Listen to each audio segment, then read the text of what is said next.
Assalamualaikum warahmatullahi wabarakatuh. Perkenalkan, nama saya Muhammad Yusril Rohdiantoro dengan NIM 21801032108 dari Fakultas Pertanian Program Studi Agribisnis. Di sini saya akan mempresentasikan tentang hukum ketenagakerjaan, manajemen sumber daya manusia. Yang kedua, hak dan kewajiban karyawan. 1. Menjadi anggota Serikat Tenaga Kerja. 2. Jaminan sosial dan keselamatan kesehatan. 3. Menerima upah yang layak. 4. Membuat perjanjian kerja. 5. Hak atas perlindungan keputusan PHK yang tidak adil. 6. Hak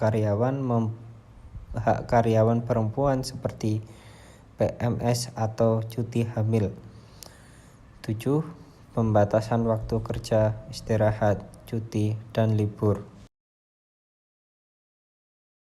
Yang kedua, hak dan kewajiban karyawan.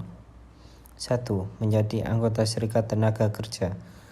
2. Jaminan sosial dan keselamatan kesehatan. 3. Menerima upah yang layak. 4. Membuat perjanjian kerja. 5. Hak atas perlindungan keputusan PHK yang tidak adil. 6. Hak karyawan perempuan seperti PMS atau cuti hamil. 7. Pembatasan waktu kerja, istirahat, cuti, dan libur. Yang kedua, hak dan kewajiban karyawan. 1. Menjadi anggota Serikat Tenaga Kerja. 2. Jaminan sosial dan keselamatan kesehatan. 3. Menerima upah yang layak. 4. Membuat perjanjian kerja.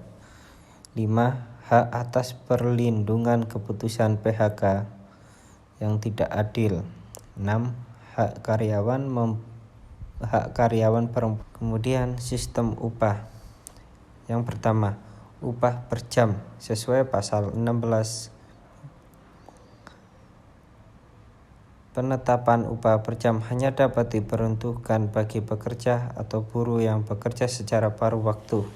Upah per jam dibayarkan berdasarkan kesepakatan antara pekerja dan pengusaha. Kemudian yang kedua, upah per hari sesuai pasal 17. Bagi perusahaan dengan sistem waktu kerja 6 hari dalam seminggu, upah sebulan dibagi 25. Bagi perusahaan dengan sistem waktu kerja 5 hari dalam per minggu, upah sebulan dibagi 21. Upah per bulan. Kemudian upah per bulan sesuai pasal 18. Ditetapkan sesuai dengan hasil pekerjaan yang telah disepakati. Penetapan besarnya upah dilakukan oleh pengusaha berdasarkan hasil kesepakatan antara pekerja dan pengusaha. Kemudian sistem upah. Yang pertama, upah per jam sesuai pasal 16. Penetapan upah per jam hanya dapat diperuntukkan bagi pekerja atau buruh yang bekerja secara paruh waktu. Upah per jam dibayarkan berdasarkan kesepakatan antara pekerja dan pengusaha. Kemudian yang kedua, upah per hari sesuai pasal 17. Bagi perusahaan dengan sistem waktu kerja 6 hari dalam seminggu, upah sebulan dibagi 25. Bagi perusahaan dengan sistem waktu kerja 5 hari dalam per minggu, upah sebulan dibagi 21. Upah per bulan. Kemudian upah per bulan sesuai pasal 18. Ditetapkan sesuai dengan hasil pekerjaan yang telah disepakati. Penetapan besarnya upah dilakukan oleh pengusaha berdasarkan hasil